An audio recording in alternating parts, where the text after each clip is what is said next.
நெருக்கமான உறவு உங்களை விட்டு விலகிவிட்டால் உங்கள் இதயம் உடைந்து விட்டது, வாழ்க்கையே முடிந்து விட்டது என்று நினைத்து விடாதீர்கள். சிலருக்கு அங்குதான் தெளிவான வாழ்க்கையே ஆரம்பிக்கிறது.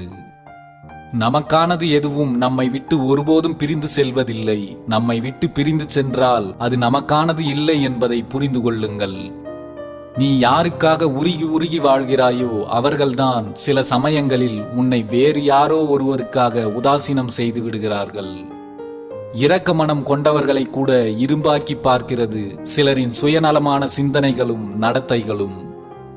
எந்த எதிர்பார்ப்பும் இல்லாமல் பழகவும் வாழவும் கற்றுக்கொள்ளுங்கள். இங்கு எல்லோரும் எல்லா நேரங்களிலும் ஒரே மாதிரி இருப்பதில்லை. மனம் சற்று அதிகமாகவே காயப்படுகிறது நாம் அன்பாய் நேசித்தவர்கள் நம்மை அலட்சியம் செய்யும் போது. வேதனைகளும் சோதனைகளும் நமக்கு வருவதே நம்மை சுற்றியுள்ள மனிதர்கள் எப்படிப்பட்டவர்கள் என்பதை நாம்